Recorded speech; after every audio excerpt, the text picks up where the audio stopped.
ஆண்டவர் இயேசுவில் அன்புருக்கினியோரே, உங்களுக்கு அன்பு கலந்த வணக்கமும் வாழ்த்துகள். ஒரு காலகட்டத்தில் மிகவும் ஊதாரியாக தான் தோன்றித்தனமான வாழ்க்கை வாழ்ந்தவர் ஜான் ஆஃப் காட் என்ற புனிதர்.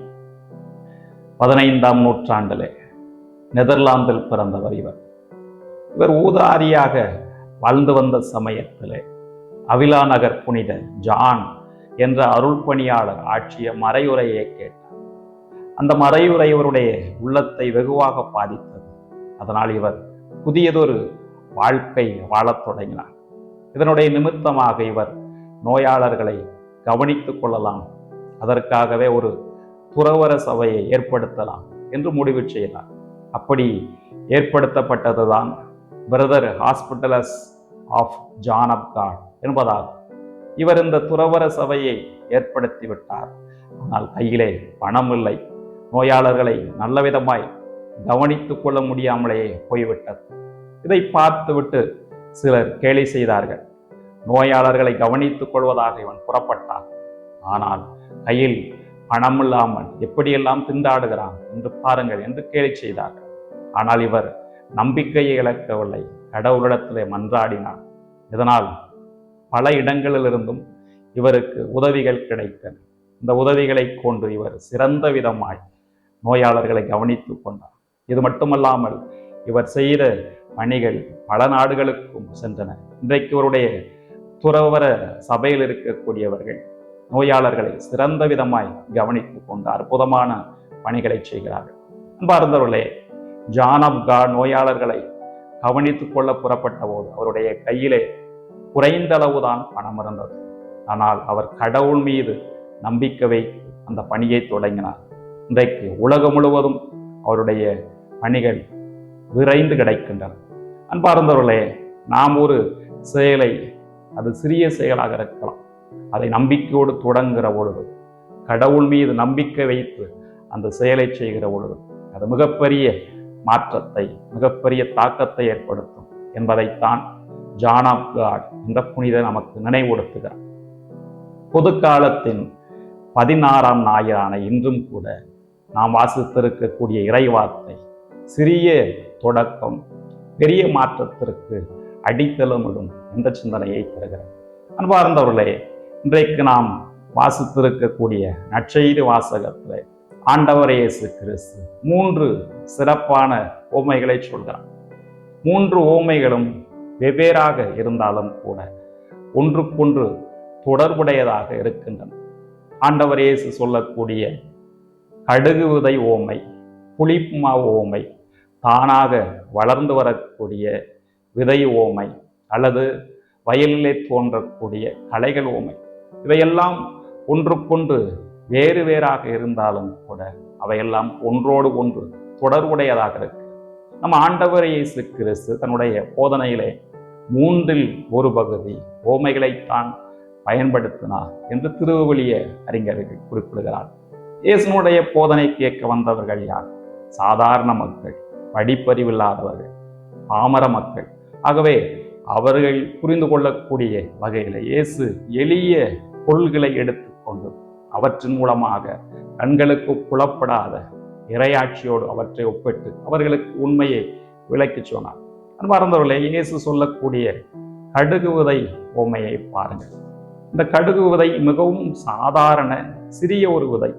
ஆனால் அது நிலத்திலே விதைக்கப்பட்டு வளர்கிற பொழுது வானத்து பறவைகள் எல்லாம் அதில் தங்குகின்றன என்று ஆண்டவர் இயேசு கிறிஸ்து குறிப்பிடுகிறார். அதே போலவே புளிப்பு மாவும் கூட சிறிதளவு புளிப்பு மாவே புளிக்க செய்கிறது என்று சொன்னால் அதற்கு எவ்வளவு வல்லமை இருக்கிறது. நிலத்திலே விதைக்கப்பட்ட விதை வளர்கிறது, பெரிதளவிலே தாக்கத்தை ஏற்படுத்துகிறது. அதே வேளையிலே அங்கே களைகளும் ஏற்படுகின்றன, அவையும் வளர்கின்றன என்று சொன்னால் சிறிய அளவிலே தான் ஒவ்வொன்றும் தொடங்கப்படுகிறது. ஆனால் அது பெரிய அளவிலே மாற்றத்தை ஏற்படுத்துகிறது என்பதைத்தான் ஆண்டவர் இயேசு கிறிஸ்து இந்த ஓமை வழியாக சொல்கிறார். இறையாட்சியும் கூட அப்படித்தான் நாசரேத்து என்ற ஒரு சிறிய கிராமத்திலே தொடங்கப்பட்டது. ஆண்டவர் இயேசு கிறிஸ்து தொழுகை கூடத்திலே போதித்தார். அது இன்றைக்கு உலகம் முழுவதும் பரவி இருக்கிறது என்று சொன்னால், நற்செயல் நாம் தொடங்குகிற பொழுது அது சிறிதாக இருந்தாலும் கூட கடவுள் மீது நம்பிக்கை வைத்து அந்த செயலை தொடங்குகிற பொழுது அது மிகப்பெரிய மாற்றத்தை இந்த உலகத்தில் மிகப்பெரிய தாக்கத்தை ஏற்படுத்தும் என்பதைத்தான் ஆண்டவர் இயேசு கிறிஸ்து குறிப்பிடுகிறார். ஆகவே நாம் சிறியவர்கள், நாம் எளியவர்கள் என்பதை நினைத்து கவலைப்பட தேவையில்லை. ஆண்டவர் மீது நம்பிக்கை வைத்து ஒரு செயலை தொடங்குகிற பொழுது அதில் மிகப்பெரிய மாற்றம் ஏற்படும் என்பதைத்தான் இயேசு இந்த ஓமைகள் வழியாக நமக்கு உணர்த்துகிறார். அன்பார்ந்தவர்களே, நாம் கடவுளுடைய பணியை செய்கிறோம், இறையாட்சி பணியை செய்கிறோம், நற்செயல் ஒன்றை செய்கிறோம் என்று சொன்னால் கடவுள் மீது நம்பிக்கை வைத்து செய்கிற பொழுது தூய ஆவியார் நமக்கு துணையாக இருக்கிறார் என்பதை இந்த 2வது வாசகத்தின் மூலமாக பவுலடியார் குறிப்பிடுகிறார். இந்த 2வது வாசகத்திலே பவுலடியார் இந்த வார்த்தைகளை குறிப்பிடுகிறார். தூய ஆவியார் நமக்கு துணையாக இருக்கிறார். எப்படி துணை இருக்கிறார்? நம்முடைய வார்த்தைகள், பொருளற்ற வார்த்தைகள், அவற்றுக்கு அர்த்தம் அளித்து அதனை கடவுளிடத்திலே கொண்டு போய் சேர்க்கிறார். கடவுள் நம்முடைய வேண்டுதலை கேட்டு நமக்கு ஆசி வழங்குகிறார். இந்த தூய ஆவியார் நம்மோடு துணையாய் இருப்பார் என்பதை ஆண்டவர் இயேசு கிறிஸ்து தன்னுடைய பணி வாழ்க்கையிலே சொல்லி முடிப்பார். நான் போவதால் நீங்கள் பயனடைவீர்கள், நான் போகாவிட்டால் தூய ஆவியார் உங்களிடத்தில் வரமாட்டார் என்று சொல்வார். அப்படிப்பட்ட தூய ஆவியார் ஆண்டவர் இயேசு கிறிஸ்துவினுடைய முன்னேற்றத்துக்கு பிறகு சீடர்கள் நடுவிலே வருகிறார். இந்த தூய ஆவியார் இன்றைக்கும் நமக்கு துணையாக இருக்கிறார். கடவுளிடத்திலே நமக்காக பரிந்து பேசுகிறார் என்று சொன்னார். ஒரு நற்செயலை செய்கிற பொழுது, கடவுள் மீது நம்பிக்கை வைத்து அந்த செயலை செய்கிற பொழுது நாம் தனித்து விடப்படுவதே இல்லை. தூய ஆவியார் நமக்கு துணை இருக்கிறார், நமக்காக பரிந்து பேசுகிறார். எவ்வளவு நம்பிக்கை அளிக்கக்கூடிய செய்தியாக இருக்கிறது.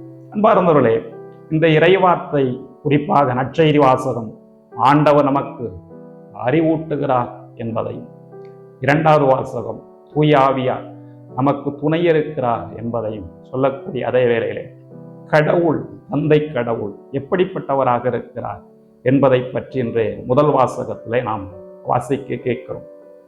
சாலமோனுடைய ஞான நூலிலிருந்து எடுக்கப்பட்டிருக்கக்கூடிய இந்த முதல் வாசகம் கடவுள் நம்மீது எந்த அளவுக்கு கனிவோடு இருக்கிறார், நாம் மனமாற வேண்டும் என்பதற்கு எவ்வளவு பொறுமையோடு இருக்கிறார் என்பதை பற்றி பேசுகிறது. கடவுள் மிகுந்த கனிவுள்ளவராக இருக்கிறார், அதே வேளையிலே நாம் மனம் மாற வேண்டும் என்பதற்காக பொறுமையோடு இருக்கிறார் என்று சொன்னால் நாம் சிறந்த விதமாய் வளர வேண்டும், கடவுளுக்கு உகந்த அன்பு பிள்ளைகளாக மாற வேண்டும். நாம் செய்யக்கூடிய செயல்கள் சிறிதாக இருந்தாலும் கூட அதில் மிகப்பெரிய மாற்றம் ஏற்பட வேண்டும் என்பதற்காக கடவுள் நம்மிடத்தில் கனிவோடும் பொறுமையோடு இருக்கிறார் என்று சொன்னார். கடவுள் நமக்கு கொடுத்திருக்கக்கூடிய ஆற்றல்களை, கடவுள் நமக்கு கொடுத்திருக்கக்கூடிய திறமையை கொண்டு நாம் கடவுளுடைய பெருமையையும் புகழையும் பறைசாற்ற வேண்டும். நாம் செய்யக்கூடிய செயல் சிறிதாக இருக்கலாம், அதை பற்றி நாம் கவலைப்பட தேவையில்லை.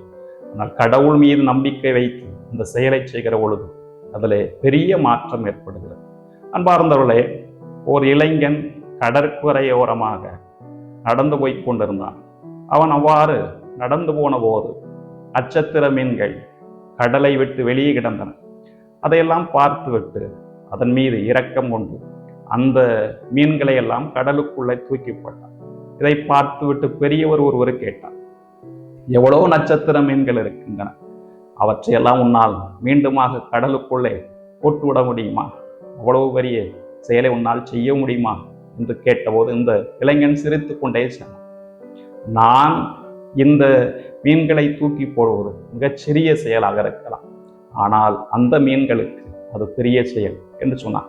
அன்பார்ந்தவர்களே, நாம் செய்யக்கூடிய செயல், நற்செயல் சிறிதாக இருந்தாலும் கூட அது மிகப்பெரிய தாக்கத்தை, மிகப்பெரிய மாற்றத்தை இந்த உலகத்தில் ஏற்படுத்தும்.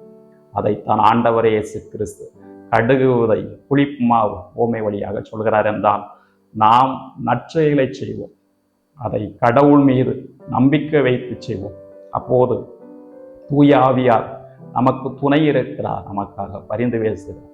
தந்தை கடவுளோ நம் மீது மிகுந்த கனிவோடு இருக்கிறார், நம்மட்டிலே பொறுமையாக இருக்கிறார்.